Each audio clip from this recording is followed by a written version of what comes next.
Hello and welcome to the Super Show. I am your host, Alex Jones, and with me this week, as always, is the effervescent Jamie. How the hell are you doing, Jamie?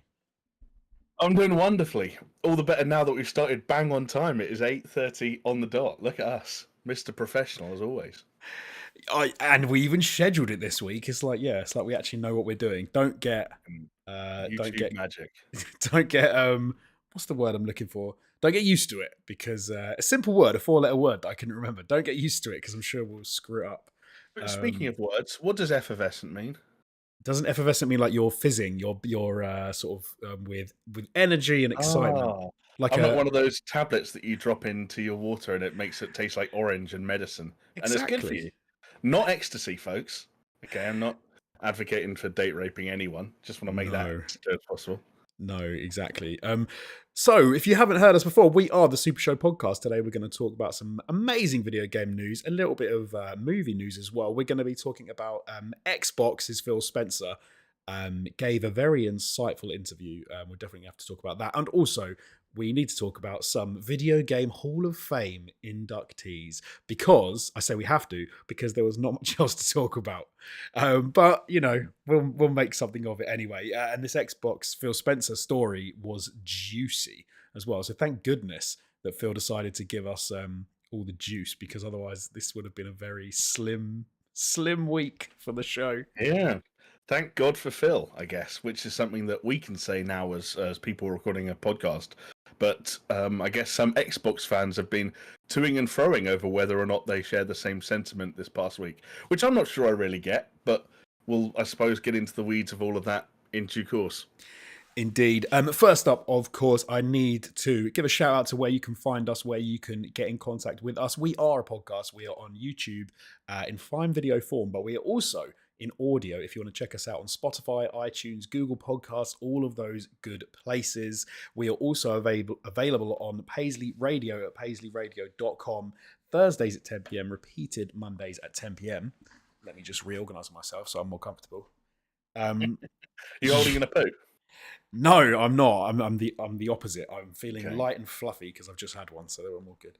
I think my effervescence is giving me a bit of the old runny you-know-whats. So if we go to a standby screen in an hour's time, then the folks at home know what I'm doing.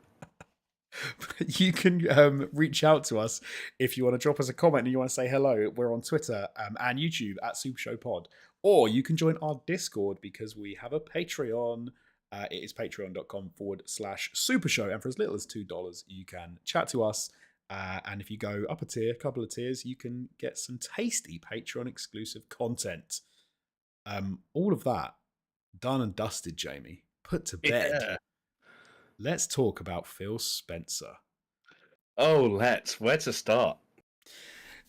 So I'm not an Xbox guy. I'm sure most of the audience know. I'm PlayStation. I play PC as well and some Switch. But the only reason I ever have occasion to have anything to do with Xbox is because of Xbox Game Pass, which I've got on my PC. But even I was moved to listen to how open and generous with the insights Phil Spencer was recently on the kind of funny Xcast podcast when he was asked some like very straight questions about the state of Redfall, you know, what is going on with Xbox in general. And he opened up and he gave us a lot more information than I think I would have anticipated somebody in his position to give. Because he's the CEO of Microsoft, right? Is that is he the CEO? No. I think he's just the Xbox guy. He's not. Sorry, Xbox, not Microsoft. Xbox, but he's the CEO, right? Yeah. He's like the head chief. I don't think he gets to be a CEO because Xbox is a part of Microsoft. I don't know. His own little thing. I thought it was his own little. Shall I do some live googling and see what his job title is? Sorry, yeah, and not Microsoft. He's not Bill Gates. But you're right. He is a CEO. He's the CEO of Xbox. CEO of Xbox Game Studios. My mistake. So he is like the biggest wig that you can be at Xbox, and you might expect him to be a bit cagey, but he was asked, like I said, some very pointy questions off the back mainly. I think a lot of, you know, what's happened with Redfall and some other like Halo and things that have happened in the past and how Xbox have been doing recently. And candid is the word to use. Yeah. which it was you. Did you watch the whole thing? I watched like I watched the snapshots. I watched like 15 minutes of it. Well, I did watch the whole thing, and you're right. Like, I think we probably, between the hosts on this podcast itself, which, by the way, was the, did we say it was the Kind of Funny X-Cast, Mm. and the responses to the podcast around the Twitter sphere in the following days, I think we've probably, just globally, or as a community, set a new record for the number of times the words candid or candor have been used. Like, I think it happened about 12 times in the interview itself. But yeah, you kind of hit the nail on the head. What's fascinating about Phil Spencer is you talk about CEOs, as I've just learned, and people, just people in that position within the games industry. Not only is it not uncommon, sorry, excuse me, not only is it not common for them to be this open about, well, the issues and some of the negatives surrounding the company they represent, but also it's just not that common for them to talk this publicly in general. Like, people were pointing out, when was the last time you saw Jim Ryan going on a podcast or Shigeru Miyamoto going on a podcast? Every time they speak, it's in very specific, very controlled circumstances. And for Phil to, from what I gather, just from following some of the Kind of Funny folks on Twitter, Phil to have this interview organized, have Redfall drop days before, and the impact Redfall had completely changed the nature of the discussion and the questions that, you know, that the host would be keen to ask him, and he still stuck to it. Was like, I'll still show up, I'll still go on.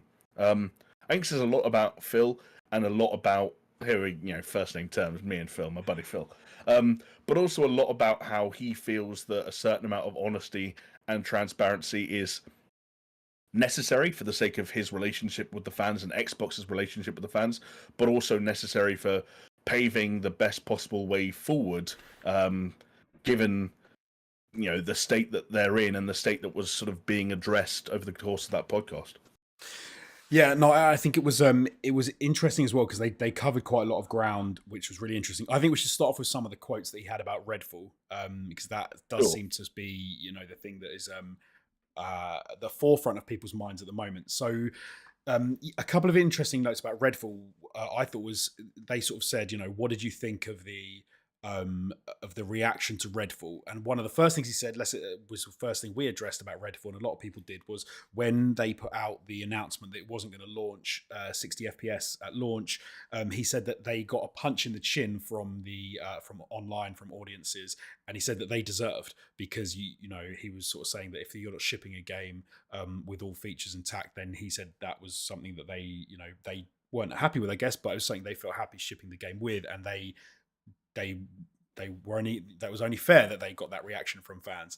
On the actual release of the game and how badly it did with critics and with fans, he had some really interesting insights into this. And we were talking about the delay just before the show, and the fact that he was asked, why not just delay it? Like, why not delay Redfall when the game's come out and has scored this badly? And yeah, amazing that he actually said, look, the problem with Redfall, I'm paraphrasing obviously, the problem with Redfall wasn't something you could delay and you could fix. It was a game that had a certain vision and it meant to do a certain thing and players to enjoy it in a certain way, and they didn't enjoy it in that way. And he said that is a game, that's a problem, that the vision hasn't lived up to expectation. It's not something you can delay. And that's what happens with games, which I thought was amazing to kind of say that outright. Absolutely fascinating, because we have so many situations where, you know, there is a little bit more obscurity around the reason something is being delayed and what can be achieved in a certain time frame. One of the most recent examples, of course, is Suicide Squad Kill the Justice League, which, you know, as of last month, I think, got delayed for 10 months into February of next year. You know, that's a game that's being constantly pushed back and back and back. And even with that 10-month delay, it inspired a lot of conversation online from people wondering what can be done in that time frame. What can you do in 10 months? Which elements can you rework? And there were a lot of journalists, I remember Jason Schreier was one of them, out there on Twitter saying to people, hey, just so you know, not that much will change in 10 months. This is 10 months that they're going to use to polish and, you know, give it a good spit shine and just, you know, smooth off any rough edges and so on and so forth. Like, that's realistically what the next year will be about, for as much as 10 months sounds like a long time. And that taps directly into what Phil was saying. And you and I both know this because we've both played at least some Redfall, right? I think you played the first hour or so. You were saying earlier in the week. That's right. Yeah. Yeah. So, and I'm not that much further. I think I'm like 2 or 3 hours in, and yeah, I think when you play it, you totally get what Phil's talking about. This isn't a situation where you go back to the drawing board for a year or 2 years. Like, yes, things about Redfall could change. Yes, things about Redfall could fundamentally improve.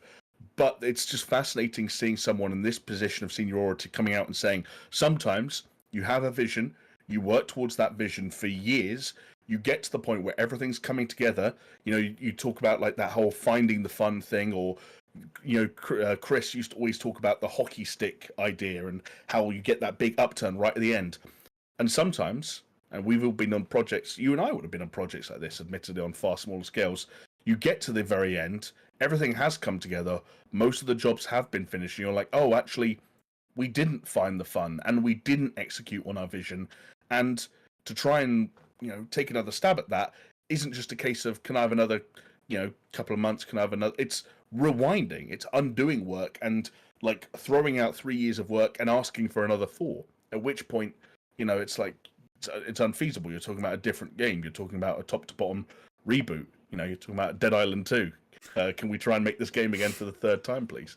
And clearly that that just wasn't an option for Redfall, and their best bet was get it as close to being ready for the public as possible and put it out there and see what happens. Yes, and I think specifically on that, he was asked, the difference between games like Starfield and Halo, and they were given, decent delays.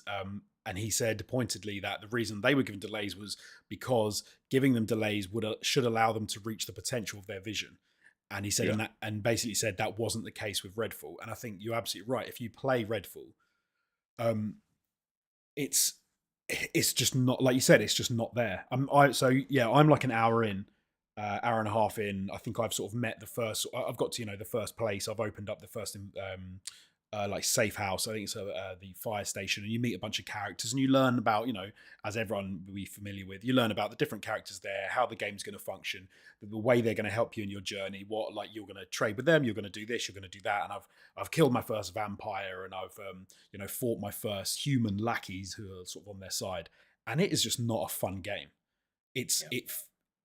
Not to mention, I was surprised at this, and I was kind of hoping that it would improve. But in reviews I saw of the game as well, when it comes to like the cutscenes and your interactions with NPCs, it is dry. You're talking about like static cutscenes with like drawings where the camera pans slowly over it, and you're like, this is not what I'm expecting from a AAA game from a studio like Arcane and published by Xbox. Like, it's just. But then actually on that point, which is interesting, Phil Spencer was asked, and it's one thing that he did push back on quite hard. I don't think anyone in the hosts actually specifically asked the question, but he sort of, something he's obviously heard from people, Phil Spencer that is, he's heard people say that it was probably wrong to allow Arcane to attempt to make a game like this. And he then was talking more broadly. He was talking about, game studios in general and letting them make things that are outside of their comfort zones. And he said, one thing that he'll always fight for is to allow that creativity, allow teams to push themselves, try new things, and have creative aspirations. Because as far as he was concerned, the one thing Xbox shouldn't be doing is telling people to stay in their lanes and to not try and push that envelope. Yeah. Which is when he says it like that, I'm like, it kind of makes me think, yeah, like, you don't end up with fantastic. And I've fought this corner before. Like, we've talked about how games should sometimes, if you just stuck to the path, you're going to make a great game. But sometimes, studios are going to want to push the boundaries, and you never would have had some groundbreaking games if companies never came out and tried something they'd never done before. And sometimes it's not going to work, and this is a time when it really didn't work. Exactly, and that's the part of the risk that you have to take in order to make those breakthroughs. And I think what Xbox and it sounds like Phil Spencer and the wider team have learnt during this process, and maybe some other processes behind the scenes that we never got to look into, is that it's all good and well acquiring a studio and then saying, do you know how great we are? Here's what we're going to do. We're going to say to you, make the game you've always dreamed of making, and then we're going to take a step back, and we're not going to email you for 3 years. And it's like, the studio being bought might sound like, oh my god, this is amazing. We've got more money than we ever had, more resources than we've ever had, and we've got complete and utter freedom. But like for every time, as you just said, every time that results in a creative breakthrough in the production of something that was totally unexpected, I'm sure there are just as many times where, you know, the studio's left 3 years later going, and 3 years later, 3 years is actually pretty conservative for modern game development, but that's neither here nor there. That you go back in and you're like, hey, it turns out we tried to make something bigger and better and different than we ever made before. We completely fucked it up. We're really sorry. And it's gonna be interesting going forward to see how, you know, the Xbox team, as they, especially as, you know, they're just about to acquire, or at least they're trying to acquire, you know, even more studios and even more teams around the world. Like, how do you manage that sort of like that distance? Like, you want people to be enabled to make the kind of things they weren't able to make before you were around, but at the same time you've got to keep an eye on them and making sure that they're still doing the thing you bought them to do, which you could argue Arcane, even though they are obviously a part of the wider Bethesda family, did not do here. They didn't, you know, make good on the Arcane promise, for as lame as a statement as that is to make, and for as much as I, you know, me least of all, I'd want to kind of keep game studios within their bounds. I, you know, want everyone to be creatively liberated as much as possible. And Phil also, you know, talked about that in the sense of, you know, when the game was coming together at the end, and from a technical perspective and getting it running at 60 frames a second, Phil talked about how he felt like he should have stepped in earlier and leveraged other studios and other resources around the Xbox Game Studios family and said like, oh, these guys at the fucking whatever the studio's called down the road are experts in Unreal Engine. They can come in and help you get that 60 FPS mode ready in time for launch. And just some of the things like that didn't happen, the sharing of learning, the sharing of resources, all of the things that get better and get easier, I'm sure, over time. But in the, you know, in the grand scheme of things, they Xbox probably still feel like they are in the early days of being as large and as diverse as they are. So that's, you know, those are still in a way teething pains for what is a group of studios that has changed a lot over the last, you know, handful of years, but has yet to kind of really hit its stride. Yeah, and it was. I mean, that it takes us on quite nicely to some of the other elements that they touched on in the interview, which was, and it's kind of funny when you're, you know, you're a bit younger and you get into arguments about who the best sort of, or what the best console is, and, you know, are you Xbox, are you PlayStation, are you Nintendo, and you What get do you this, mean when you're younger, Jonesy? Have you opened Twitter in the last 6 months? when I was younger, right? When I was younger, but Yeah. let's be honest. Like in this interview, Phil Spencer's effectively put that argument to bed. Like, which is interesting. Let me be specific though. From a hardware perspective, from a software perspective, he's definitely, I think, suggesting it's all to play for. But when he's talking specifically about hardware and about shipping consoles, he had some really interesting quotes. So, for example, he said that Xbox lost the most important generation in the console wars, which was the Xbox One generation. He said that effectively now you've got 90% of people that go into places and buy games for a console have already made their mind up. They have a digital catalog already is existing, and you're not going to like move anybody, or the majority, I should say. You're not going to move 90% of purchasers by even putting out the best game you possibly could. He said it's just not going to happen. He even said, like Starfield, if Starfield was an 11 out of 10 game, everyone said it was the best game they'd ever played. He was like, no one's selling their PlayStation 5 and moving to Xbox, which is a Yeah. surprising level of honesty again from, but maybe that's he's the CEO, like he knows this, he knows the numbers. I think when he says it, we got to take that as like, okay, yeah, no, wow, yeah, you're right. Yeah, Obviously. I think he's right, don't you? No, I do, but I suppose I'd never thought about it in so clear cut sense, because he even references there was a time in the past when it was possible to every console generation to actually shift a whole bunch of people from one to the other and move everything around. Yeah. But he's now saying those days have gone, and there's no such thing as the clean slate. You've already lost the most of the audience. So how do you then deal with that going forward? But then that actually probably informs us on why Xbox are making the moves they are, and why they seem to be much more software focused, and why they're trying to be support, like customer focused in the other end, and Yeah. not as caring as much about the hardware, which is probably the way to go because the position he thinks they're in. Absolutely, and for as much as, you know, we talk about the position he thinks they're in, I would go so far as to say it's just the position they are in, Yeah. and that the, you know, the different variables that impacted the console race so drastically, 2 or 3 generations ago. Which console released first? Which console released, $100 or $50 cheaper than the other one? I don't think those are as big a pendulum swingers as they used to be, for the exact reason Phil states, is that now that so many things have gone digital and so many things are live, we feel more and more ingrained into the ecosystems we're a part of. The places like that Phil said, that we've built our digital libraries of games, that we've built our friends lists, that we've got our trophy collections and our achievement collections. It's very hard for most people. Certainly, I can speak for myself. Even as someone who last owned an Xbox around the time of the Xbox One X, I could never cold turkey sell my PS5 and move over to a Series X. Like, it would just be extremely difficult, and I feel like I'd be worsening my overall gaming experience, even if I was changing the software lineup available to me. And like you said, that's why they're pushing into software. Their focus on not just software but also services makes a lot of sense. That's why their constant support and their refusal to give up on the PC continues to make sense, because as something that Phil has been a drum that Phil has been banging for many years now, and that he is still banging and he has not given up on, is that that old sort of adage that gaming is better when everyone can play whatever they want, whenever they want, and wherever they want.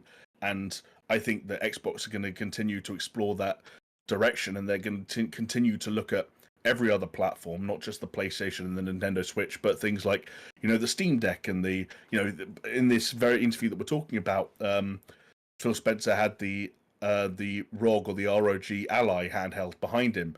I think they're going to continue to support these things. They're going to continue to find ways to probably get some version of a Game Pass running natively on certain devices. I don't know about Linux support for the Steam Deck, but certainly as far as the Ally is concerned, I think installing and running Game Pass games natively on a device like that is absolutely a part of their plans, and just continuing the amount of places and growing the amount of places they can reach people. And it's not going to work for them in a console race. But again, what I think Phil is trying to distance himself from is the idea that a console race or a console war even exist. And it's been funny because the quote you just gave about Starfield being an 11 out of 10, not being able to shift people away from PlayStation 5. Some hardcore people on Twitter this week have interpreted that as sort of defeatist language, as Phil Spencer almost giving up, saying, it doesn't matter how good the games we make are, nothing's going to happen. And I just don't see it that way. I think that what Phil is saying is that the software's important. Making great games is important. We're just not doing it for the reason that you think we're doing, or that traditionally you think we're doing it. Yes. There is no console war. The objective for Xbox isn't to fucking ground PlayStation into the mud until it's just a mark underneath its boot. The objective for Xbox is to keep growing as a business, keep remaining profitable where possible, and keep reaching more people with its services and its software, wherever they may be and whatever they're playing on. Yes, no, I completely agree with you. I don't find what he was saying to be defeatist at all. I almost think it was just like people were thinking. It's almost like they're thinking in a different way to what some of their customers or the people's supporters or even people against them were thinking. There was an interesting point you flagged to me in the interview, specifically to do with their software catalog, which is obviously what they're seem to be more focused on going forward, which was one of the hosts actually said, during your showcase you had a 12-month plan and you didn't necessarily deliver on the plan with all the games. And Phil Spencer actually interrupted to say, no, there's no necessarily about it. We didn't deliver, which is again to come out and say that is it shows awareness that we know they have, but often they are cagey about. But to actually say, no, we didn't deliver, at least they're being open about it, which suggests that maybe they are doing more to fix that, you'd hope, behind the scenes. Which I think that actually puts them in an interesting position. I heard something recently, which is an idea that if you're in an okay place and you're doing all right, sometimes it's worse than doing badly, because you'll kind of just carry on with mundanity. And so, for example, let's say the console market in general starts to dip down and there's other things start to come online, other services start to come online. If you are the top dog in the console market, you might be happy for longer because you're sort of in this sort of it's still ticking along. You're still doing okay, but actually, you could find that Xbox being at the bottom of that pack of Nintendo and PlayStation, actually say to themselves, "No, we're losing, so we need to do more. We're doing badly. Let's do more to change where we're at," which might force them to do better. In which case, you might have Sony and Nintendo don't, because they're like, no, we're fine. We don't need to change anything. So in 10, 20 years' time, you could actually find that it was a benefit to Xbox and to try and push the envelope and change what they do, and Yeah, absolutely. which is Like, I was going to say, I think if anyone tried to approach Phil Spencer and said you're resting on your laurels and you're happy being in last place and you're not doing anything to change it, the first thing that he would point to is that the fact that they are in the middle of trying to close off a $70 billion acquisition. Like, Xbox is not a team or a platform that is sitting around, with its thumb up its arse, hoping that they continuing to be in third place in terms of hardware sales is going to sustain the business, and they'll be able to stick around for the sake of sticking around. They're actively trying to grow. They're actively trying to, find other means of generating revenue. And they are in the process of spending money to theoretically make money. They're just not doing it on the battlefield that you've spent the last few years arguing with people on Twitter about.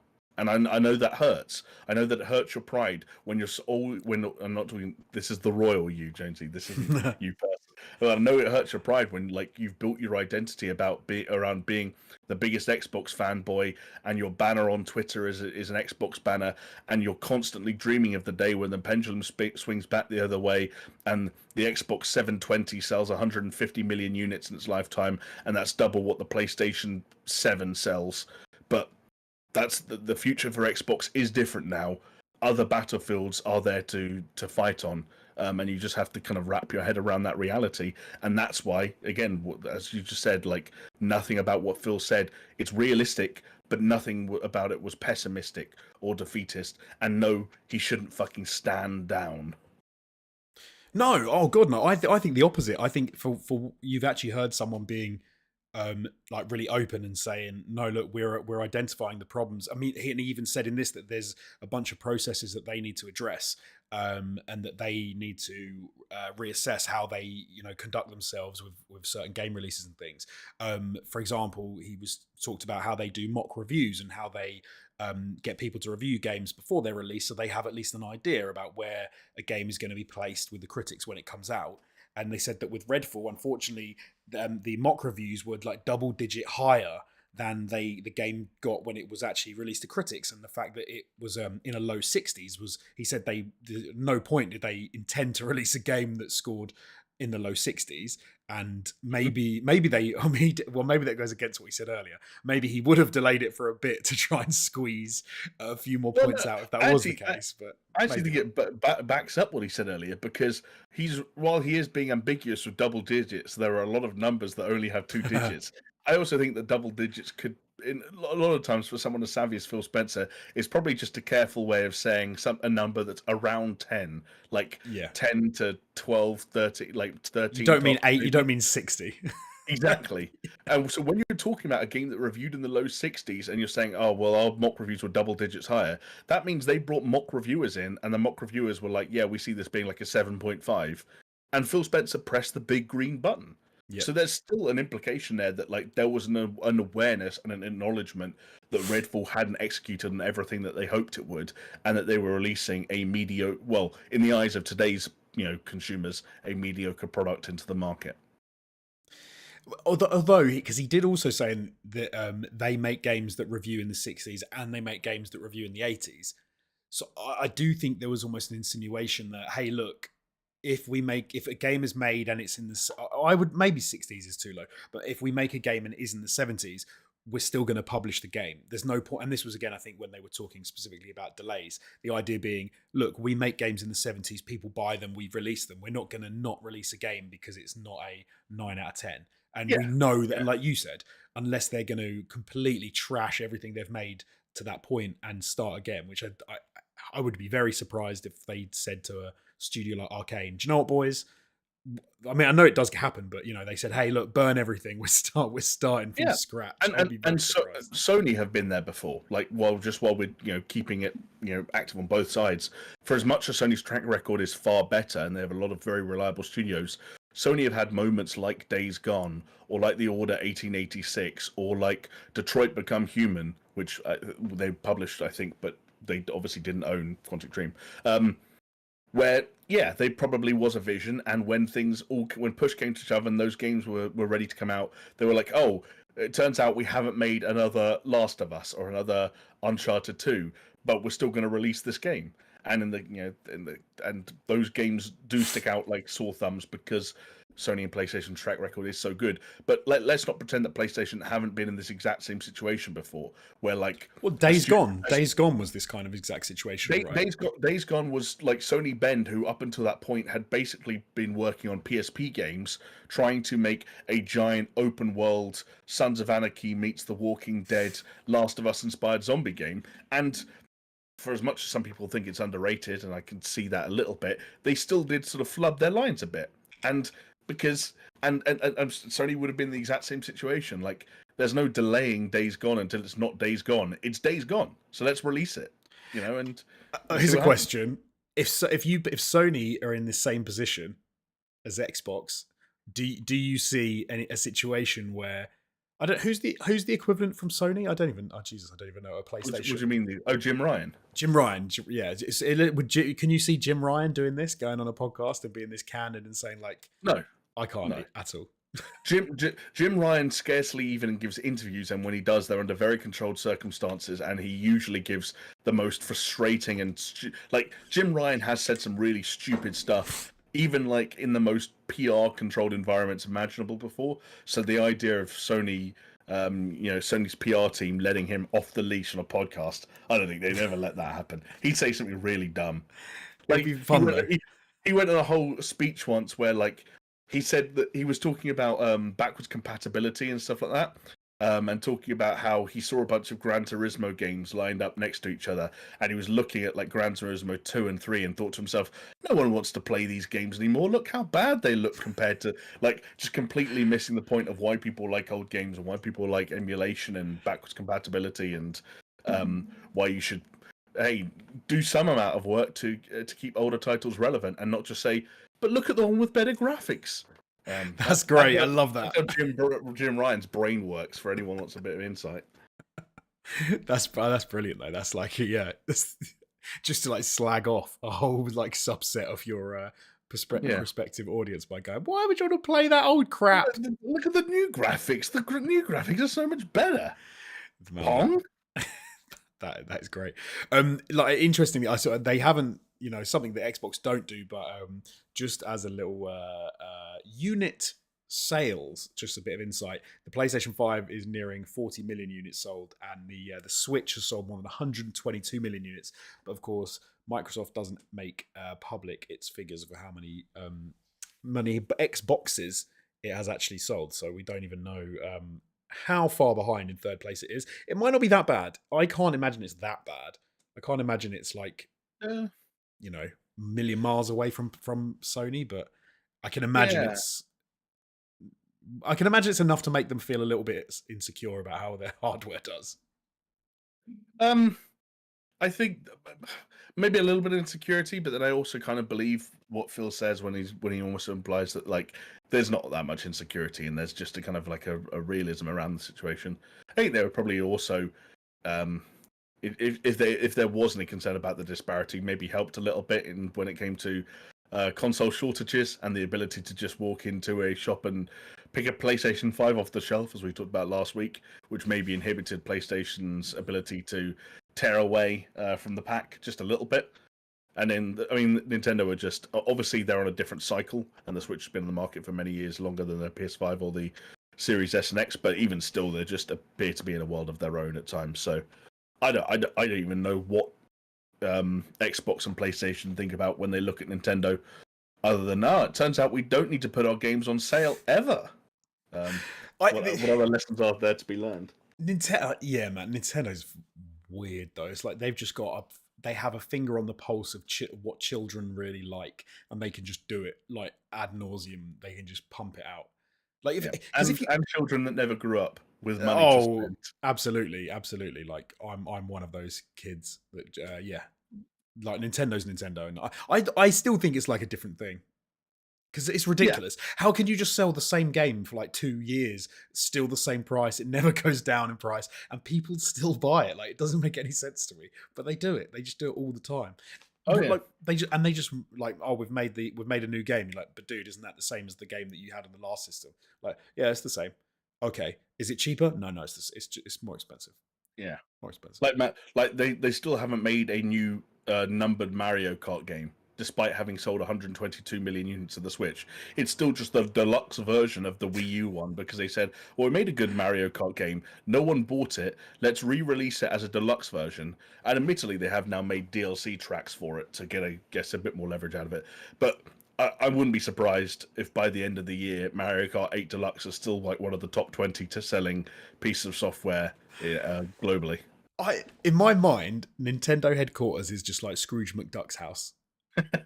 They're not actually doing any work because they don't make enough games for them to be doing any work. They just have massive like rooms filled with different stuff, and they just jump in it and float around. And occasionally they'll wander into the development room and someone's making a game, and they're like, I've updated that new Wii U game so it works on the Switch, and like, well done. And then they go and dive in another bloody vat of liquid gold or honey or some shit. Yeah. At the moment, they're currently swimming around in the movie room, and it turns out someone's just repainting, giving the door to the Legend of Zelda room a fresh coat of paint before they go and dive in that.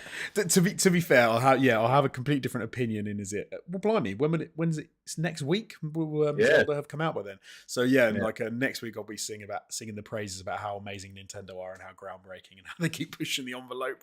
But until then, I'm going to make jokes about the fact that they never make new games. They just make shitloads of money. That's it. They're like, we don't make games, we make money. And it's like, wow, all right. I mean, it's not a bad place to be. Yeah. You got everyone else beat, just so loaded. But no, I think we've covered pretty much everything that Phil mentioned on the interview. It was very insightful. Shall I give everyone the verbatim quote to sort of put a nail in the coffin of the console wars? Phil said, "Yeah, go for it.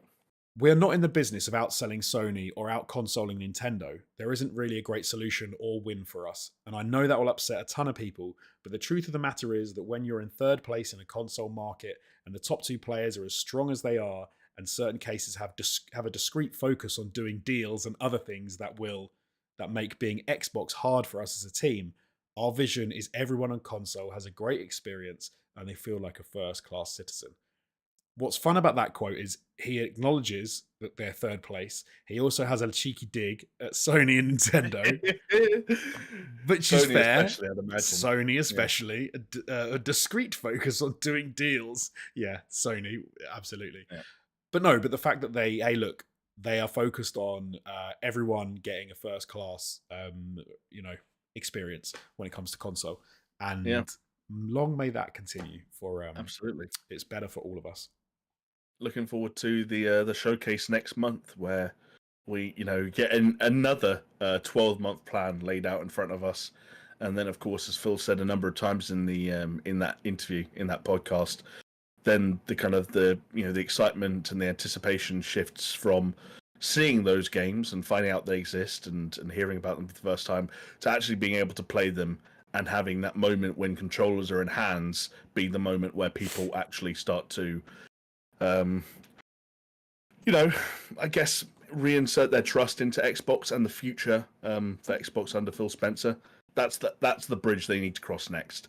Is they just need to put more games in people's hands, and good games at that. Yes, no, absolutely. That 100%. That is what they need to do going forward.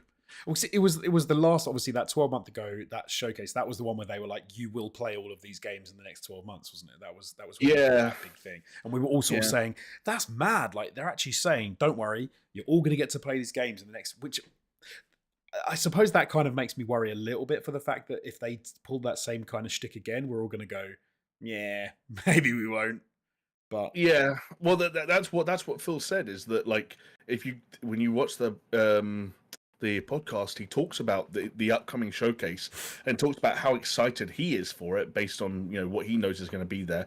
But he also, as I just hinted at, says that he has an awareness on his side that, like, you can't just rock up once every 12 months, show people a CG trailer for a game and say, hey, get excited for it, and hope that's enough to sustain their interest until the next time you do it. Like, at some point, products have to come out and people need to see that the time and energy and excitement they put into those games on the consumer side was worth it, and that the time and resources and money put in on the developer side was worth it, and you have a happy harmony and marriage of the two, and all sides are satisfied. But that gets hard to do when I think it's Paris in the podcast who mentions a bunch of games. It's just like, how are we supposed to be excited about Fable at this point? How are we supposed to be excited about Contraband and Perfect Dark and these things that, like, until they're tangible again, just feel like vaporware almost. Like, you can't just come back, show us another CG Fable trailer without a date on the end and say, we promise Fable is still a thing. Like, especially not when the most recent thing on our minds is Redfall. And so that's going to be a difficult thing for Xbox to balance, for sure. Here's a question I'll spin out to you and to our audience watching live right now on YouTube. Let me know what you reckon in the comments. Do you think, based on Redfall and based on Phil Spencer's performance in this podcast and how open he's being, do you see a possibility that Starfield gets delayed again to make sure that it comes out as slick as humanly possible? Because they can't. Because if they now release Starfield and it had like, let's say it was just had a slightly buggy launch, even if it's an amazing game, like, it's going to mean that some people, Sony fanboys, are gonna go, see, look, Xbox have done it again. Like, do you see a delay maybe for Starfield? My gut reaction, just based on kind of like the state of video games at the moment, is just never say never. Like, you can never be sure. But I think it depends on the extent and how egregious those problems are, and it will also depend on that same conversation we just had about, like, vision versus, like, polish. Would it even matter? Yeah. Exactly. And while Phil Spencer put Starfield in the same column as Halo Infinite and a different column to Redfall in that matter, that's Phil Spencer, the CEO of Xbox Game Studios, talking about the game that their entire calendar year is essentially going to hinge on. Like, of course he's going to talk it up. So, like, we don't know until nearer the time, what the use case for a delay will be. And when it comes to, how buggy something is, when it comes to even performance, I'll be honest, I think the way things are going at the moment, and while there have been a lot of, like, very major kind of controversy surrounding games like Redfall, and it was, Star Wars Jedi Survivor just a week before that, and there have been others across the year, PC ports of games like The Last of Us Part 1 and Forspoken, and the PC port of Hogwarts Legacy and all that kind of stuff. Like, that's been a big talking point this year. I still think that there is a window that they are happy to operate within that contains a certain amount of bugs and performance issues. But they're probably thinking about it now more than ever. And if you told me that there was one more delay for Starfield because they were so frightened about the optics of launching without a 60 FPS mode, and someone, the lead programmer, turned around and said, if you give me 6 months, I'll give you that mode, I can see a world where it gets delayed again. But I think that Xbox will do everything in their power, no matter how many people they need to hire, no matter how many studios they say, drop that and go over there. I think they'll do everything in their power to hit that release date this window, just because it's such a key tactical spot ahead of the launch. As to launch a game around the Christmas period, there's so few other things happening first-party Sony-wise. I think between now and then, that Forza Motorsport reboot, we presume, is just about the only other major AAA title we're going to see from them. Like, their year needs it, and if it doesn't have it, that's a PR disaster that they really need a massive 2024 to turn around. And I think they've kept tabs on things, and it helps that, Redfall makes a lot of noise in a very small area, and we exist in that area. Listeners to this podcast exist in that area, but, like, I can't talk to my friends at work. Well, actually, that's a bad example. I can't talk to I can't talk to my friends on PlayStation who I play FIFA with about Redfall. They'd all go, "What the fuck is Redfall? And who the Right. fuck is Arcane?" So that helps, but that changes when you're talking about BGS and Starfield, which is the first new IP in a long time from the developers of the recent Elder Scrolls and Fallout games. There's a lot to consider there and a lot to unpack, and I just think that Xbox will be doing, I'm sure, right up to this very second that we're talking, everything in their power to find the balance between we need that game to come out, be well received, not be on fire, but also we really feel like we can't delay it again if we can avoid that at all costs. It cuts a couple of people in chat saying if it is delayed, it'll be a 6-month delay, and then it is going to be delayed. But that there are a lot of broken games nowadays, which is absolutely true. So yeah. But that is also a nice little segue to give a shout out to some of the people watching us live in chat right now, and to shout out some of the patrons. But I would like to shout out Rodrigo, Low Point Fair, Jose A, H Sanders. Who else we got? The Funky Penguin, Davnat Coburn, the person with the hardest name to say that I always screw up, but I didn't. And Peter Wilson watching live on YouTube. So shout out to everybody.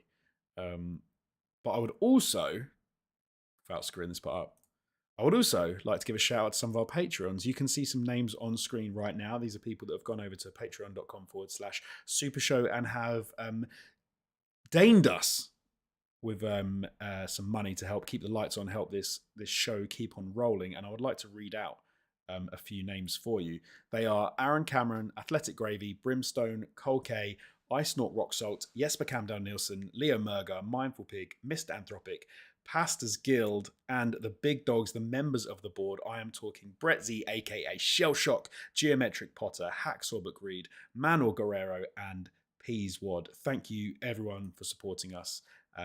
Thank you for being there, keeping the lights on, especially in these troubled times when we are one fiery little South African down. Shout out to Chris. We're trying, folks. Yeah, shout out to Chris. Yeah, absolutely. Yeah. But no, thank you so much, everybody. Jamie, I need a little catch up. I need to know what you've been watching, what you've been playing since the last time we spoke. Oh, absolutely, my pleasure. Most of it has been Star Wars, in the form of Star Wars Jedi Survivor, which I think I played a little bit of this time last week. I think I checked in like the first couple of hours. I'm significantly further now. I am, again, based on my interpretation, at least of the narrative, I'm approaching the end of the game. If I've got that wrong, then I'm curious to see what twists and turns await me. But yeah, I've got to the point where I am 99% sure I have visited all the various locations that Star Wars Jedi Survivor takes place in. I've unlocked all of the abilities and that traversal and exploration, so on and so forth. So yeah, I think I'm getting to the point where I've seen everything it has to offer, and my feelings on it are actually very, very positive. I think it's a great game. I know that there are a lot of problems out there. Redfall kind of took a lot of the heat away off of Star Wars Jedi Survivor. That's a good point. I didn't even think of it like that. But let's not pretend those problems aren't there. And if that means that you out there watching or listening to this don't want to play it, like have a problem with playing it, or want to wait, or like all that stuff is still totally justified because those problems still exist. There's been one patch since launch day, and it did basically nothing on consoles, on PS5 at least. So we're still talking about a game that's in a pretty rough and ropey technical state, and everything we talked about last week on that front still applies. I just think that it's it's one of those really solid sequels. Do you remember, was it 2 or 3 basically the Xbox 360 and the PS3 generation? We kept kind of having being in that great loop, that great cycle of studios that would kickstart a new IP or a new franchise, a new series. They'd make something new from the ground up, and it was often exciting or interesting, but maybe not explored to the fullest extent. And then they would be able to explore that territory in a sequel when they knew that that groundswell of support was there for the title, and they could just expand on everything they'd done so well the first time. And we got during that generation, we got Assassin's Creed 2, and we got Arkham City, and we got Mass Effect 2, and we got Uncharted 2, and we got Saints Row 2, and we got Dead Rising 2, and we got Dead Space 2, and just all of these twos that just kind of took the original and ran. Yep. And there's a bit of that going on here, in a positive way. It's far from flawless. But I think what I like about it is just, I mentioned last week how all the core pillars of the game in terms of traversal, exploration, combat were all still there and well accounted for. I like the way that they expand on those over the course of this game. Some of the directions they take, combat to a certain extent with some of the new stances, which have been revealed in pre-release material, but I won't say just for anyone that's going cold turkey, but especially traversal. There were some sequences that almost felt like there was something more out of Celeste than a Star Wars game. You know, you remember in Titanfall 2, which is of course also a respawn joint, there were times where they weren't afraid to say, hey, here's just like a 30 to 60 second traversal challenge filled with wall running and dash jumps and all that kind of stuff, and like you just got to be able to do it. There's a pleasant amount of that in Jedi Survivor that makes use of some of their new abilities. Are they as buggy as they were in the original?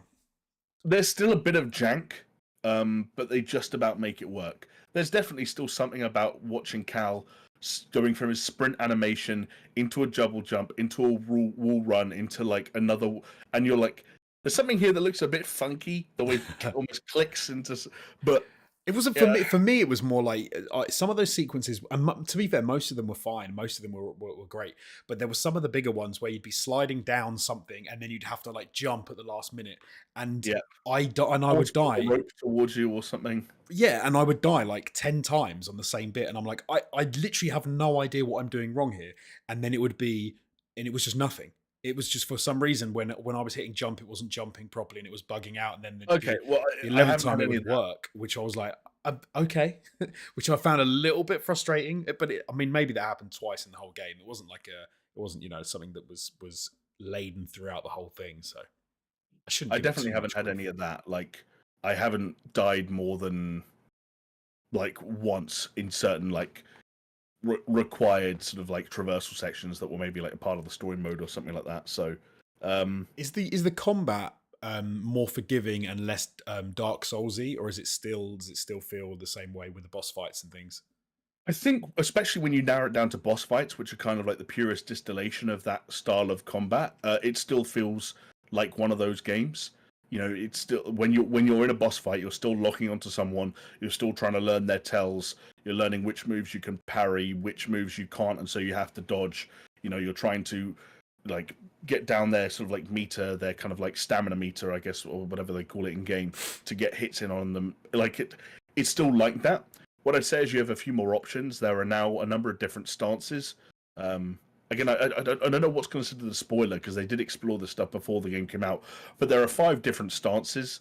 The 3 that you start with are single lightsaber, double-ended lightsaber, and dual-wielding lightsabers. There are 2 more, and you can equip 2 at a time and switch between them on the fly, like even in the middle of a fight.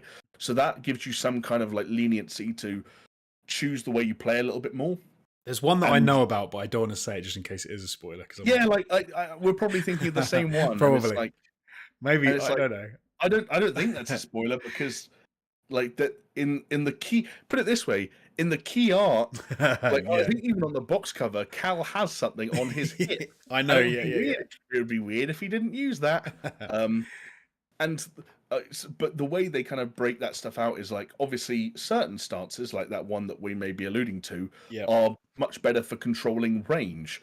Others have different, like others have better defensive kind of like qualities. Others have more speed-based qualities.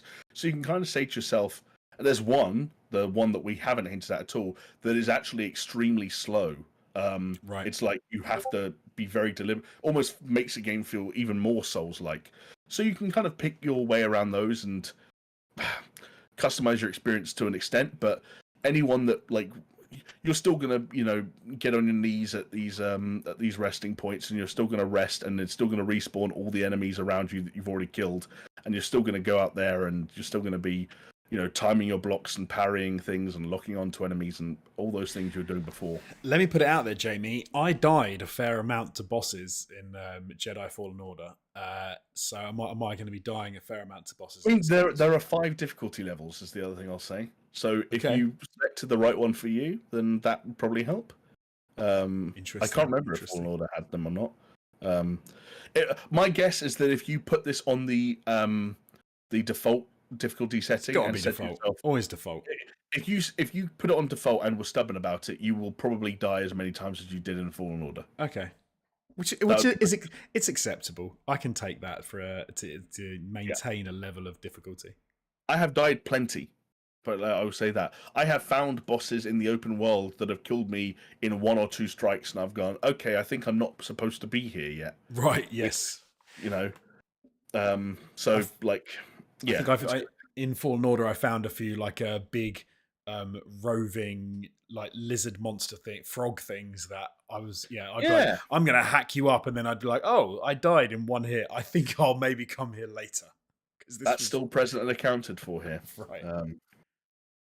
Yeah, I think that the shift, I'll just quickly say, I think the shift over to larger, more explorable environments it overall benefits the game. There are some sort of like Metroidvania frustrations where you're like wandering down this path, just trying to explore for the sake of exploration, and then you come across a bunch of stuff that you can't get through. And then you get the ability to get through it, so you go back there and you go through it, and then you find that behind that was another thing you can't get through yet. And there have been a few times where, like, that has been frustrating. But that comes with the territory when you make a Metroidvania-inspired game that has sort of semi-open world qualities. I understand that. The other thing that I'd say is surprising about the game is, like, they really did try to kind of grow the amount of content that exists beyond those core pillars. And a lot of those, like, these really interesting systems that kind of all link up in unique ways. Like, there's a planet you arrive on very early on where Grease from the pilot from Fallen Order has set up like a bar, I guess. And it turns out that when you do other rumors, which is what the game called side missions around the universe, you can meet people and convince them to come back and hang out at Pyloon Saloon. And they, of course, physically go back there and you can go and talk to them. But some of them also offer various sort of like are entwined with certain systems. So there's a person that you meet that allows you to you don't even need to meet this person to start it, but they enable it later and down the way. Start a garden on the rooftop of the saloon where you can find seeds from around your way and start planting these seeds that grow in real time and like create your own garden. You find a pair of musicians that move into the saloon and they can play music that you find for them. You find, I won't say too much, but you find a scuba diving alien who you then meet around the world, and he becomes attached to these collectibles in the form of fish. But then when you get those fish, it's not just a tick in the menu. There's also an aquarium in the saloon that you can go back and see the fish swim around in real time and like maintain the tank, and it gets dirty over time. There's like a whole like some of those ideas are from Fallen Order, aren't they? Like on the ship, you could do that sort of stuff. But that's really nice to hear they've expanded it and they've made it bigger. Like there's a bounty system that works similarly. There's these people that you meet that set up a holo tactics game that you can play in the saloon, but the units that are available to you in the holo tactics game are based on units that you've actually scanned while playing the game. So it's this double whammy of like, if you kill something big and scan it, you can go back and use it as a unit in this game within the game. Like there's a lot of things that are like, oh, there's a surprising depth to some of these systems, or just the way that they're all intertwined becomes quite engaging. The one thing that frustrates me about that kind of thing is, why can't I just plug that straight into my brain and just hang out in there like I'm actually there, and just for a couple of hours I just want to sit there and just like look at the fish and just listen to the music. No, if you're happy to swap out your brain for a pair of VR goggles, I would say that kind of a service is kind of probably already available, but just maybe not quite as tailored to your needs as Total honesty, I have before now sat on the floor in my office with my VR headset on in like a nice warm like forest environment, just listening to the sounds and looking around and wowing at VR and being like, oh my god, I want to live here. It's like ASMR for the ears and the eyes. It is. You just need someone there with a branch just to occasionally like just rub it against your side of your face, and then you'll feel like you're really there. Hang on, I don't want a branch rubbed on my face. Where's that your idea of relaxation? I was trying to think like what sort of crap do they do? I did the 4D cinema thing. Not like I can't remember what film I even saw, and it was so rubbish. I was genuinely annoyed at the money I'd spent on it because it like coughs in your face and it splashes some water on you, and I'm like, why? I'm like, why did I waste an extra 10 quid on this crap or Just be something? glad that you saw like a Fast and the Furious film rather than a porn film, because I don't want to know what happens Oh, at the end of that. Um, that and speaking of porn films, maybe not notorious for their their narrative qualities.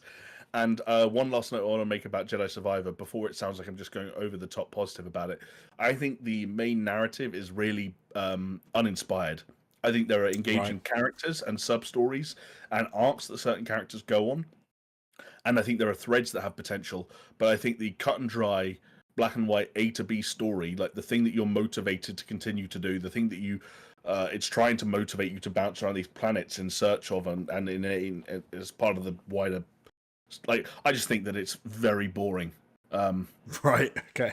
I think it's very boring. Yeah, and like I kept waiting for something to unravel, some mystery to unravel, and like the real reason we were doing all of this to kind of reveal itself. But no, I think it's kind of naff. That's interesting you say that, because that was one of the criticisms of Hogwarts Legacy was like a good looking game, a fun It's a game, similar situation. Yeah, and a boring ass overarching narrative that was like, who wrote this shit? But interesting. yeah, and like Hogwarts Legacy, there are fine characters in there, and you might get attached to those characters, and that attachment might allow the story to do some interesting things at the end that might, tug at the heartstrings in interesting ways. But that's not an adequate substitute for an actually engaging narrative, like for the grander No. reason of like who are we and what are we doing and why are we doing this. I think that's one of a handful of things about Jedi Survivor that are a bit unsatisfactory, but the overall, if this didn't have any serious technical and performance issues, this would be a firm recommendation on my part as a game that I think builds upon Jedi Survivor. Jedi Fallen Order in a number of smart ways, and is a very strong overall package. It's just a shame that there are still a handful of asterisks that I think need to be applied to that statement. Because of that, one of the reasons I have to agree with Mr. Cypher Monkey, who in chat said that they don't buy a game for the first couple of months before it comes out, and I am holding off from buying Jedi Survivor. So hopefully, by the time I jump in, it'll be in a maybe slightly better state, but we'll have to see. Yeah, you'll have a better time than me. You'll have a better game experience, and you'll have paid less for it. That's the fucked up thing, but Yeah. we're part of prerequisite of being a committed video game player in 2023 is also being a bit of an idiot, at least on occasions. So.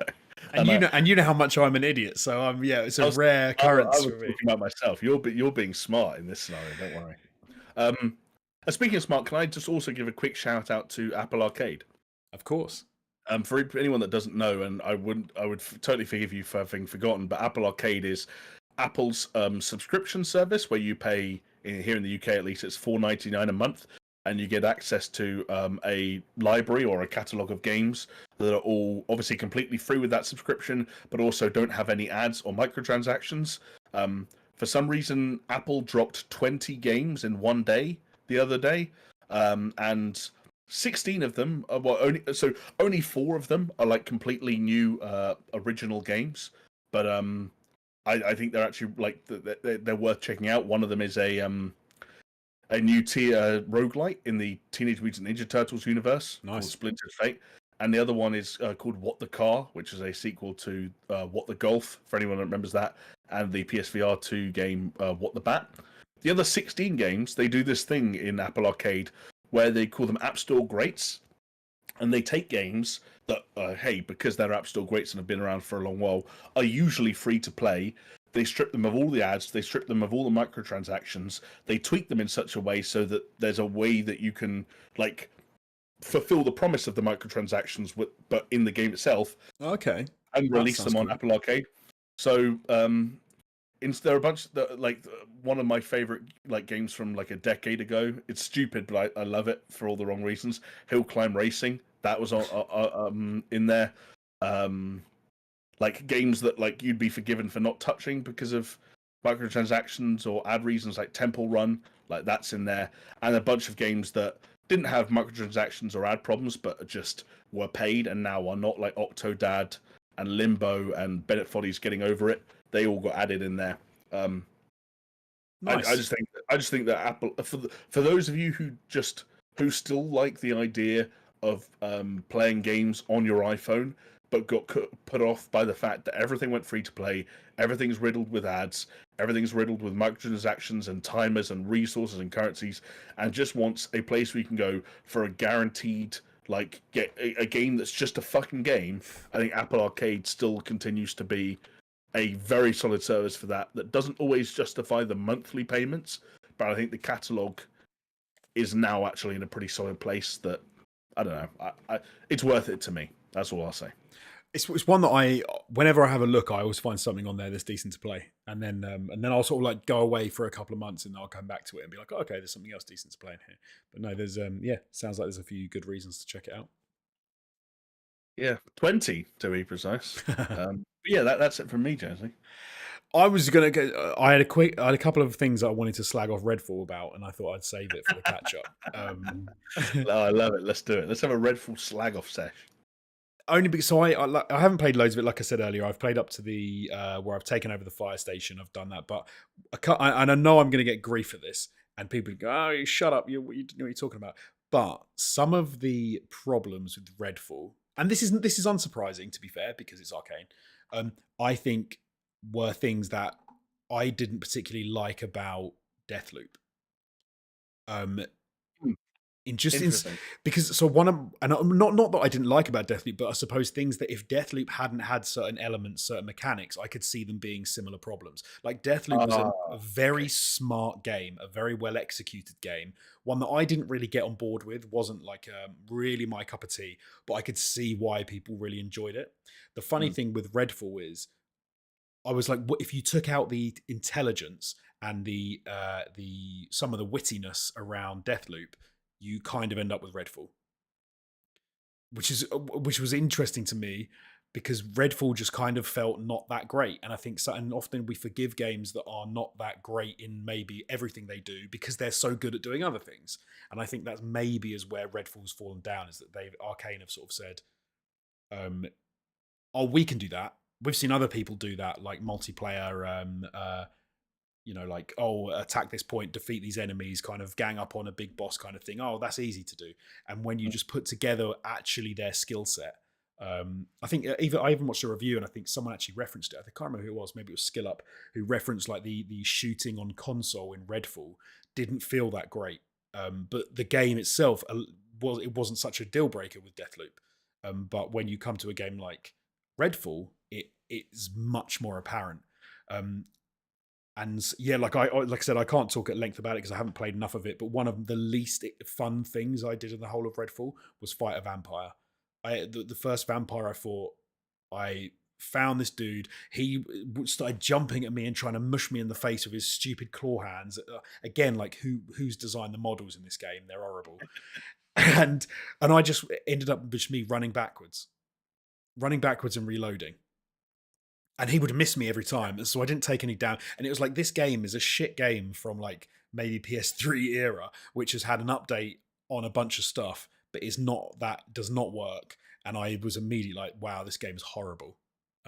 So that's my brief review of what I've played of Redfall. It's a bummer, isn't it?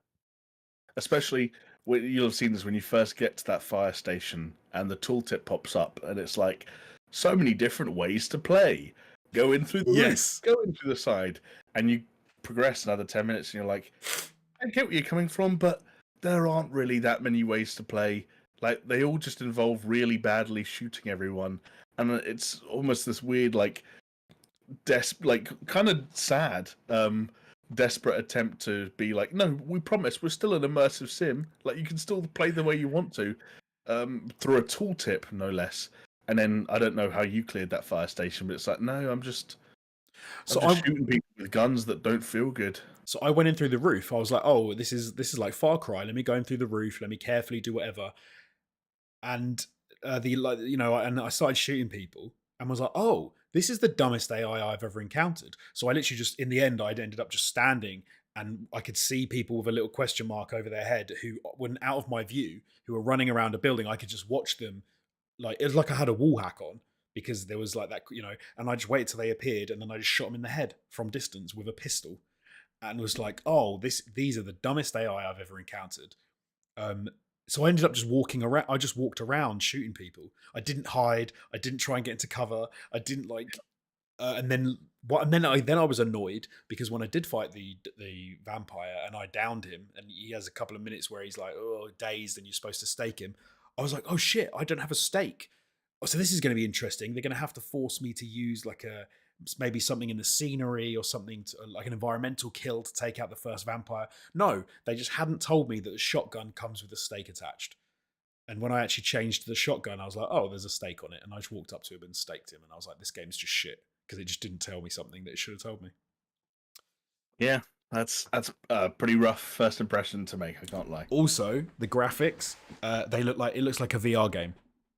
The textures look like they've made it so that it will run on on VR, because it's VR's not as good as most games, and it doesn't look that nice. I thought the game looked all right when I first started it, but then I quickly realised I needed to lower my settings to make sure my performance was acceptable, because some of the frame rates I was hitting on my PC were no bueno. I did the same actually. So okay, let me be fair. That I turned some of the settings down to medium, I think, so that I was getting a more stable frame rate. So maybe that's the problem. Maybe it's that I don't have a 4090 and 48 gig of RAM. I think if there were a game to buy a new GPU for, Jones, it's probably not Redfall. But imagine you'd bought a 4090 so you could play Redfall, and then you're like, yeah, Redfall's from Arcane, it's gonna be great. Deathloop was my game of the year, and then you sit down to play it, and you're like, give me my fucking money back. Oh god, that's so depressing, because I just didn't think it could be this bad. Like, I thought at worst that it would be like Arcane made their own version of Far Cry and it didn't really work, but it's still quite fun. And that's such a low bar that I'd already set for it, I felt like, and it misses. Yeah, you're right. The weird thing is when you say, because obviously a lot of people have made the Far Cry comparison, but the thing is, even if it was like trying to be a Far Cry, it just misses on every level. It doesn't even have the intrigue and the storytelling sort of chops to get close to no Far Cry. It's just it's just a boring ass game that's unfortunately relies on something which isn't fun as its main sort of element. Yeah, and you're right about like the narrative elements. Like, I was shocked at how flat both their weird, like, stilted, I guess. I'm almost tempted to not call them cutscenes. I don't really know what to call them, but they're the way they present the story through these sort of, like, it's almost like they pause time in engine and put like a blue filter everything and just do these slow pans and zooms on certain characters standing in certain positions, and it's with a VO over the top. There's a point where you arrive at the fire station, you kill a vampire in the basement and turn the power back on, and that's kind of like the game's way of saying, yeah, you've reclaimed the fire station, this is your new base of operations. And when I got back control of my player, Jacob, I was playing as, the dude who gets like the raven on his arm, who scouts stuff out, and eventually gets like a sniper rifle, like an invisible sniper. He says out loud, time to go and meet the locals. And when you go up and you meet the people and you press square to talk to them, if they don't have anything to say to you, they have one of two responses. It's either or grunt. And like, so my guys just said, let's go and meet the locals. And you can, literally like go up to people and they just go, Yeah. And then until it's your time to actually talk to them for story reasons, and they're boring and uninteresting as archetypes. They don't have anything interesting to say, and I don't know if you felt the same way, or if you were even bothered to sit through those conversations. But an open world game is in a bad spot where you get to that sort of moment where in this case the gates to the fire station swing open. You're let loose in the open world. You can go in any direction you want, and you sit there and you think, well, I don't want to go anywhere. I don't even want to play. Like, imagine in Fallout 3, if you emerged from the vault, your eyes adjusted to the sunlight for the first time, the exposure returned back to normal, and you're like, don't really want to play this now. Just I imagine, turn around and get back in the vault. yeah, exactly. I don't really fancy exploring any of this. There's some, you know, I'm going to stick back here with the tunnel rats or whatever they're fucking called, the tunnel snakes. No, that's so true. Like, yeah, you just see the town in the distance with like the unblown up nuke, and you're just like, oh, I'll just sit here with the rats. Don't fancy it actually. Yeah. Oh, It's that's so true. a little bit. I could walk over there, to that thing that's trying to catch my my attention on the horizon, but got a sandwich to make thinking about it. It is depressing, and it is a real shame. And so one of the things, like, I think like, so Deathloop, for example, is obviously one of the great things about Deathloop. I think is it captures something that from movies and TV and things, of that idea of replaying the same thing again and again and again, and you almost get to that Groundhog Day point where every move you're going to make, and that is the beauty of the game, and you can see why. That. Yeah, it's amazing, and it's such a good thing to implement, and it was very well implemented in Deathloop, and you can see why they were sort of given a lot of credit for that. But then I think one of the problems you've got when you just sort of go, oh no, we're going to go open world, as opposed to a game which is sort of carefully curated biomes and things like Deathloop, and with like narrative that's running through the whole thing, is, and I saw this in some reviews, it's almost like outside of the areas where they have bits where you're supposed to interact and fight, there's just like no one there. It's just like a world with nobody in it, that you're just walking around, that's kind of boring. You can read some notes on the floor if you want, but it's not going to do anything for you. And I read every note thinking, this is Arcane. Let me give them some props there. Yeah, you'll get some classic, some high level Arcane environmental storytelling if you. Maybe there'll be some connected like route paths, and it will lead me to something interesting. And then I've read all of the ones in the first sort of part of the game, and then I watch reviews afterwards that are like, oh, there's no point. You'll just get bored. There's shit. They don't do anything. They're just some random extra little bits of story because the game doesn't have much of it. I was like, oh wow, this is brutal. But pretty rough. At least we didn't pay for it, right? Exactly. But and I did say, I tweeted out on the last week suggesting that Jamie and I will actually hop in and play some together, because I would still love to do that. So I think we will need to do. We'll do a let's play, and we'll just sort of like have fun, and we'll stream it on the channel so people can not enjoy it with us. We'll see how we go with that. Something though, Jamie, that we might enjoy, although I don't think I will because it didn't look that good, was the trailer for the new Gran Turismo movie, which we're all going to get treated to. Yeah. I can tell you love it already. I think I was messaging you and Chris during the week, and I was like, I can't tell if this is the smartest idea or the dumbest idea I've ever seen when it comes to kind of like how to approach a video game adaptation. And I still haven't really decided, but I think I'm leaning towards dumbest. I'm with you. Even if, as Chris pointed out to us midweek, it is kind of based off something that has its roots in a real like concept.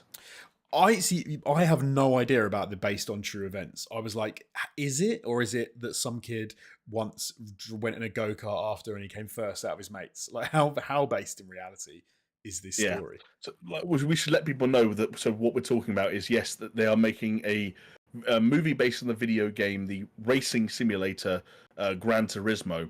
And what they're doing is, rather than just coming up with a story about racing in some way, shape, or form and calling it Gran Turismo, they're making a Gran Turismo game where the Gran Turismo game exists in universe, and it follows a kid who is so extremely talented at playing Gran Turismo, he gets the chance to race for real. Well, it's a team of people, right? So a whole team of gamer kids. But we follow one dude who, I mean, none of them look like gamers. There's this joke where like they're having to go for a jog for the first time, and one of them throws up. And I was like, if this was real, one of these fuckers should be 300 pounds. But okay, yeah, absolutely, the best in the world at Gran Turismo. The one thing that kind of really grated on me, and this is a strange thing for me to say, was it was far too English. Like the fact that what's his name's in it, Legolas, Orlando Bloom, looking old as shit, I must say. I thought he was kind of a similar age to me, but he looks about 55. But still sexy.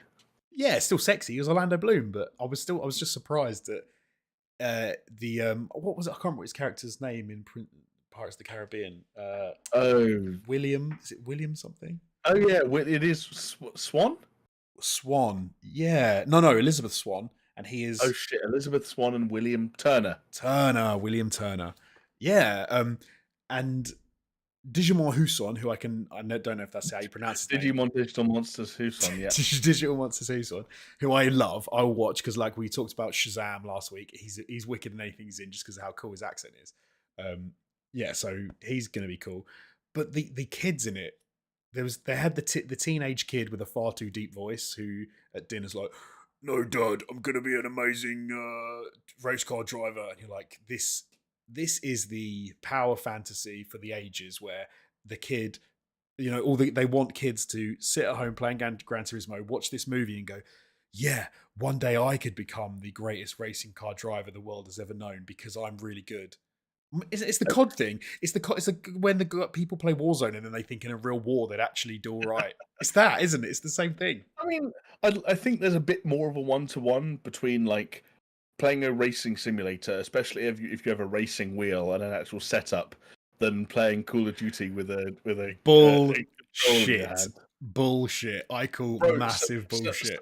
some of those setups that you can get when paired with the right piece of software are.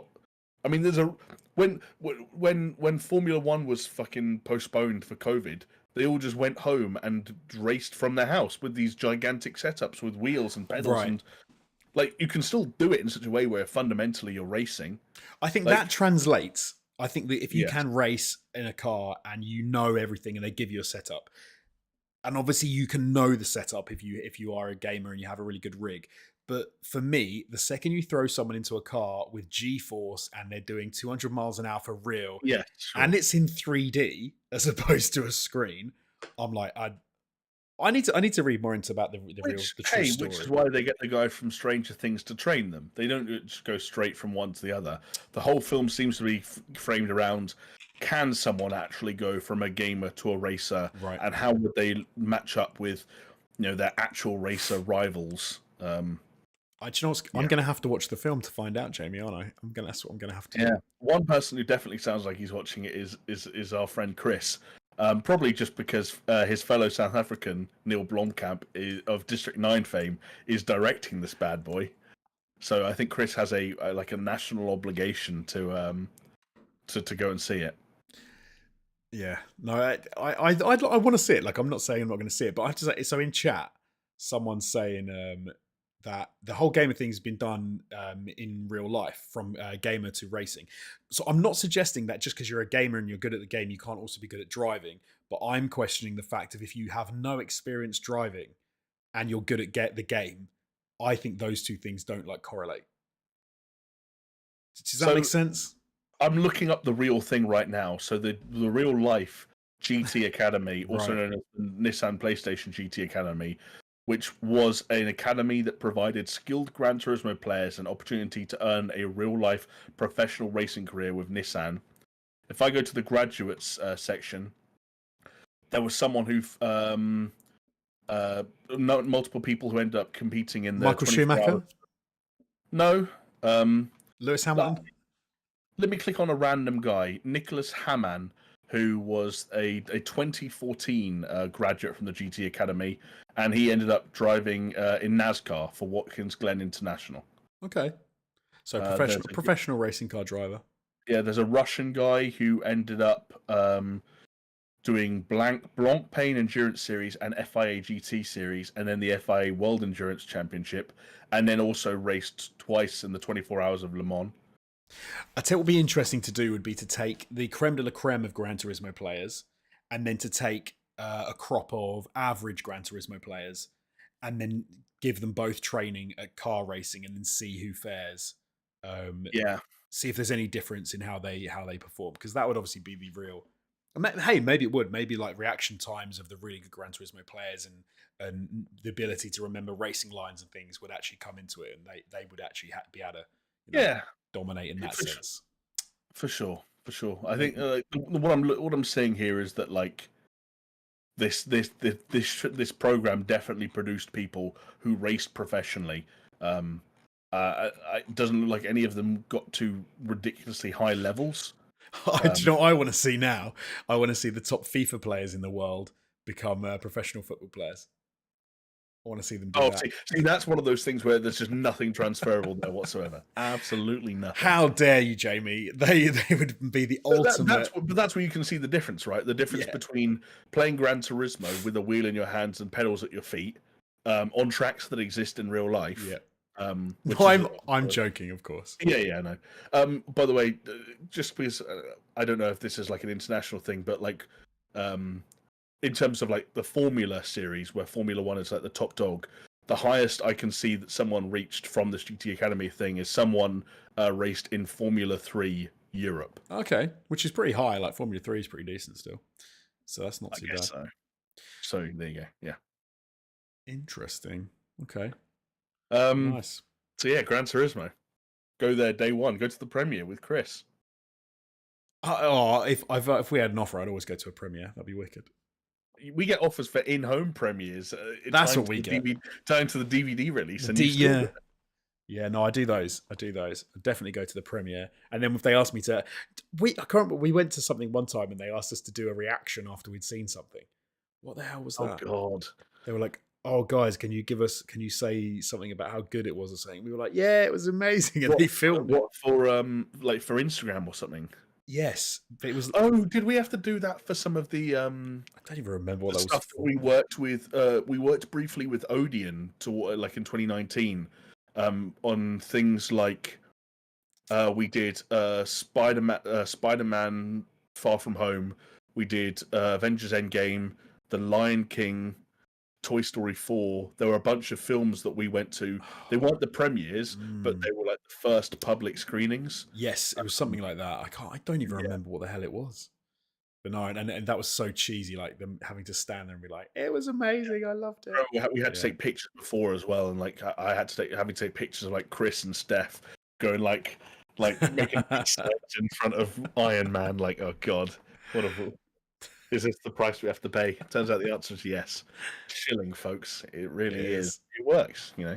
And we paid it gladly for access to a premiere of a mediocre film. Hey, do you know what? I was glad I did that for Avengers Endgame in particular, because I probably wouldn't have dragged my ass to the cinema for that. And being like those crowds, because of the nature of those events, were like a weird mixture between like respectful of the occasion, and so not being idiots and like talking or being on their phones, but also excited because they were brought in because they were fans. So they were like cheering and screaming, which I usually don't like, but because it's Avengers Endgame and I think it's silly anyway, I was like, actually, this is fun. Like, yeah, the whole screening should like lose their heads when Captain America holds Thor's hammer or something, you know. No, that would have been cool. I saw like a premiere for Blood Drive, which was some weird Blood Drive. It was some weird TV show where it was almost... I can't remember the premise of it, but they had to drive. It was like a Cannibal Run where you had to drive from one place to another. But they had... Was there like a weird point where it was almost like people died in it, and you know the cars had weird mods so that they could chop parts out of vehicles, and I want to say that they had like their blood, that they had a tube coming out of their vein connected to the car. It sounds like the cars run on human blood. Yeah, and there was some weird shit like that, so they had to like mulch people up and put them into the cars and things. Oh Jesus! But it was actually quite a cool show at first. I think it was like Sci-Fi Channel or something like that, and we went to we got to go to like the premiere screening at a little cinema where they put it on, and we got to watch like the first 2 episodes, and they brought us like Bloody Marys, like cocktails, and we had snacks and stuff, and it was great. And I ended up watching like nearly the whole series when it actually released, and it just unfortunately went far too family friendly. It was almost to the point where you expected a bit more like sex, nudity, rock and roll, and it was a bit too much like, oh, we can't show that, or got to be more careful, and it got cancelled, unfortunately. So we know why. Not enough tits. Not enough tits. Put more tits, more blood, more gore. See, instead of inviting you to like the fan screening, they should have invited you to the critics screening, or just like maybe even before the critics screening, just like the internal test screening. So you could have said too family friendly, and then maybe they could have got a season 2 out of it. Jeez. I could have massively helped them their production on Blood Drive. They would have loved it. I would have said, "Come on, more blood, more tits, more dicks for the people that want it, and get some more some swearing in there, and just go mental." Yeah. Like you've got, Ironically, almost word for word the same as your mock review for Redfall, if I believe. yeah, well, that would have improved it. Yeah. Absolutely. 7.5, and then Phil Spencer was furious because I was double Honestly, digits out. like if Redfall did have like ludicrous amounts of gore and dicks and like raw like unadulterated dicks and tits and stuff like that, it might be a better game. I don't. Would it? I think it would just be weird. Like if they did that. I don't think it would, they don't. I don't think it has the chops to pull it off. I think it would just be like, what is his name? Oh shit! Wow, what Duke Nukem? It'd be like Duke Nukem level of tits, where they used to flash in the strip club. See, you're too young. You never played it. No. You could throw money at them. No, well, the only Duke Nukem game I played is Duke Nukem Forever, but I'm familiar with Shake It, Baby. I'm familiar with Making It Rain. It'd be that level of crap. No, the reason I was looking off into the distance, bewildered, is because every time Duke Nukem comes up, I get sidetracked in my brain by remembering this conversation that it must have happened on some podcast I listened to when they're talking about how you bring Duke Nukem back in the year 2023, and like it has to be something where like the cult, like Duke Nukem exists, the Duke Nukem games exist in universe, and like the culture's completely changed so that everyone like hates Duke Nukem now, and he's been cancelled, and like and he has to like claw his way back, and like something about society changes so that like a reformed like feminist Duke Nukem has to be the new what? The new save. I don't know. That would be wicked. I would love that if Duke Nukem was there. Like a self-aware Duke Nukem. That would actually be really funny. I'd be there for that. It's the only way they can save it. Somehow we've dragged one story and talking about the Gran Turismo trailer over an hour and a half, but we do have one more story to touch on. But it probably won't take too long. But we need to talk about this, everybody out there, because 4 more games have been inducted into the Video Game Hall of Fame. From the Strong World Video Game Hall of Fame. I've never heard of it before, but I am told it is legit by nobody. I just made that up. Well, it looks pretty legit. It is legit. They use a lot of big words to describe themselves. I'm going to assume it is the biggest thing in halls of fames in video games. That's what I'm going to do, just because. Why else would it be talked about in news spheres? Anyway, but let me hit you, Jamie, with some of the games that have been put, pride of place onto the Hall of Fame. I'm talking about Barbie Fashion Designer, Computer Space, The Last of Us, and one more that I cannot remember what the fuck it is. Oh, and Wii Sports. Yeah. So actually, 4 very deserving games. So I agree. They're not, and it's a nice range as well. It's not just that they're going for the same old thing. Would you like me to give you a little rundown of what each of these games is, just in case you haven't heard of some of them? There's 2, I'm guessing, that you might not have heard of. Let's do it. So, Computer Space was the first true commercial video game released in 1971. It was coin operated. It was an arcade cabinet and designed by Atari. And it was a space shooty game, which you probably tell from the fact that it was called Computer Space. Barbie Fashion Designer was released in 1996 for PC, and it was more of a design game, bit of an interactive toy, as we'd call it now, where you could design clothes for dolls, and you could print them out and dress your dolls. But it actually sold, which is the reason I think it was being put into the Hall of Fame. It sold over 500,000 copies in its first 2 months, which was pretty surprising because it was like a time when games were pretty much marketed mainly towards the male audience. And so for it to do so well was a sign that actually, do you know what? Ladies play games too. So they realised that there's a market out there. Miss Pac-Man probably proved that as well back in the day when they sort of put a bow on her head.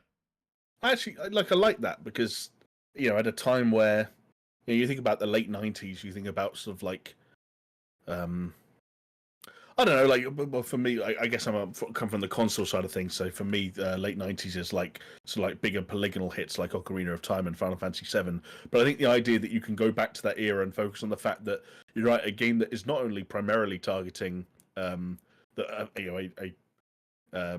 not targeting the male audience, let's say. No, but people that traditionally less male focused games as they traditionally were, like shooty bang bang games and football and stuff like that. Exactly. And the fact that you're shipping 500,000 copies inside 2 months is like one of those reminders of like, yeah, even back in the late '90s, that audience did exist. Those people were out there. Those voices were out there. And I think to recognize one of the games that there's I can't speak from experience, but it makes you wonder if you go out there, how many people are in games today on the development side, on the or, in the like the journalistic side, or even just playing games in general, where that was like one of their sort of like earliest or formative gaming memory for them. It's cool that kind of stuff can be acknowledged alongside, games like Computer Space, which again, when you're talking about one of the first true commercial video games, that speaks for itself. And The Last of Us and Wii Sports, if you're talking about slightly more modern titles that for very different reasons are, I think, relevant and sensible choices for a Hall of Fame. Yeah, I like these shouts. I had a bit of a Wii Sports random thing occurred in my life very recently because my kids went to my brother-in-law's house and they've got a Wii and they were playing Wii tennis. And then my kids came home and said, "Can we get a Wii?"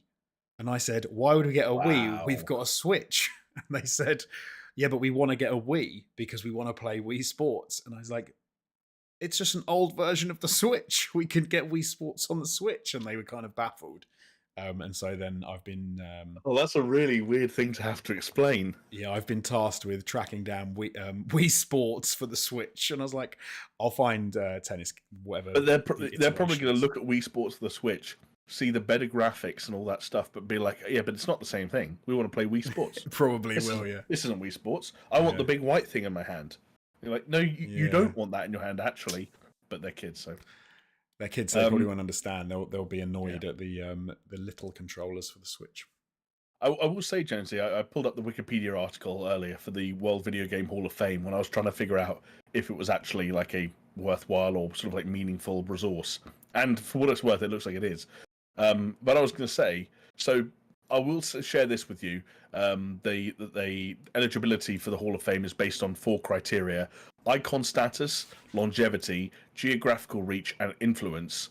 And the way it works is that the general public vote on a bunch of nominations.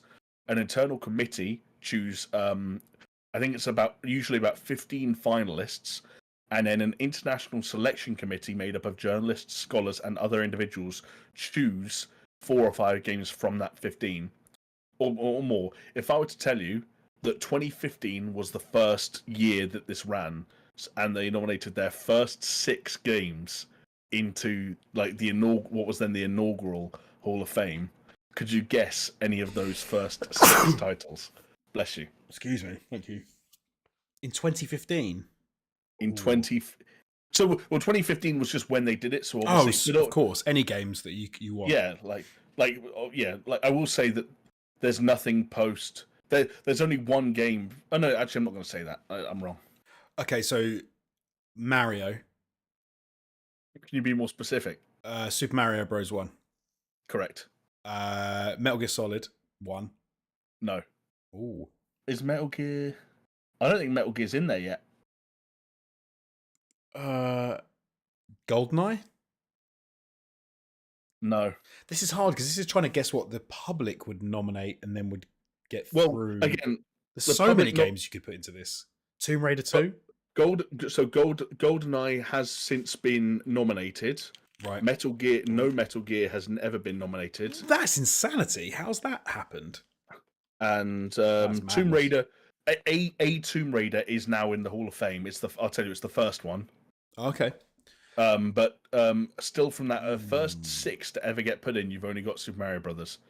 Again, don't be afraid. I'm going too new, aren't I? I need to go further back. Like Space Invaders. Space Invaders was nominated, was not chosen. Pac-Man. Pac-Man is one of them. Yes, so you got 2.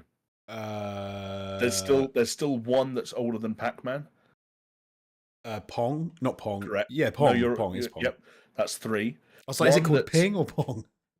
one that's slightly later than Pac-Man, but maybe still associated with the same kind of like era of arcade classics. Would it be like Donkey Kong? No, slightly more generic, like less associated with like a Ooh, major. May or may not Pac-Man, that's have generic. been the focus of a movie very recently. Um, More generic, a movie recently. Oh my goodness, I can't even Yeah, think what that very could be. very recently, in fact. All I can think now is, um, Created by an engineer called Alexei oh, Pajitnov. Tetris. It's Tetris. Of course, it's Tetris. Okay. Okay, you've got two more.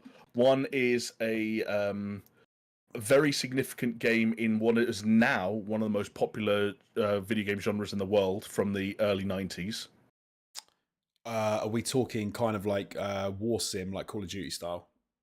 Yes, yeah, like you could connect the dots. But that sort of don't focus on the war sim way of putting it. Just be more generic than that.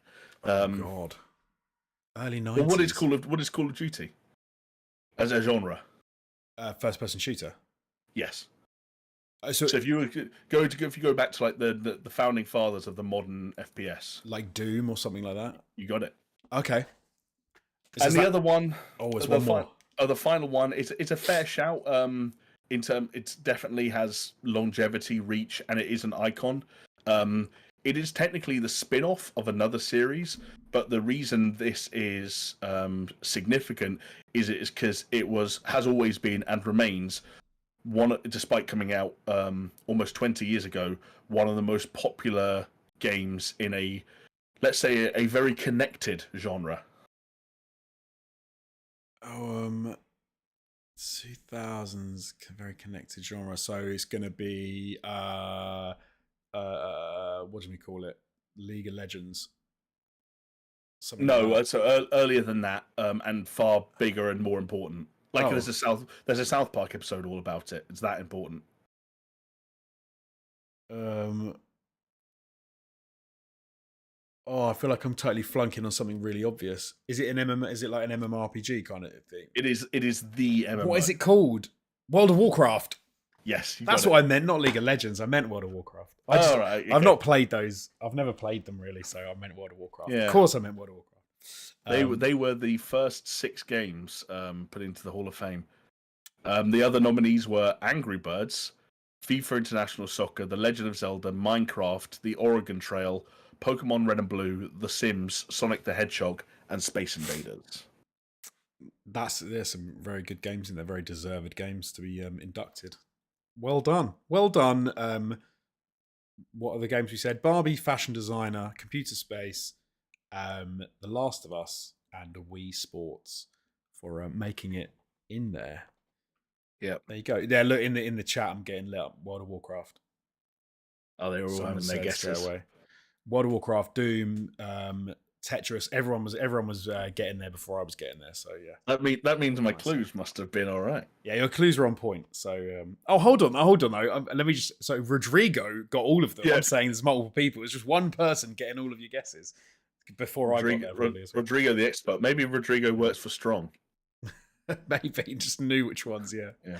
It's also mad. Like there are some games that were nominated in that first, like Angry Birds, that are nominated in that first batch in 2015, but still haven't made it in. FIFA, GoldenEye. It's really weird with something like that as well because I find it far too difficult to sort of take away my own experiences about games that I thought were amazing, and actually, often the game that you really thought was amazing, thought was incredible, wouldn't have existed if it wasn't for another game, and then that game is usually the one which finds its way into those sorts of lists, and then you're like, well, I can't believe this game didn't, and it's like, well, that game was just basically a rip off of this, so. I'm not very good at that. Like the sorts of games that I'm like, these games are incredible, is usually just ones that I played shitloads when I was a kid. Yeah, I think that's totally understandable. Each of us would have our own completely unique halls of fames if we were to compile them. That's for sure. Absolutely. But with that, Bombshell of the games that have made it in there for 2023, it is time to call a day on the Super Show for this week. It just remains for me to say thank you so much for everybody for watching. Thank you for everyone who's watching us live and for commenting. Thank you to our patrons who support us over at patreon.com. Stay listening, and we will stay recording these, making content, and being with you every week. And thank you, Jamie, for being you. Well, thank you, Jonesy, for hosting and for being you, as always.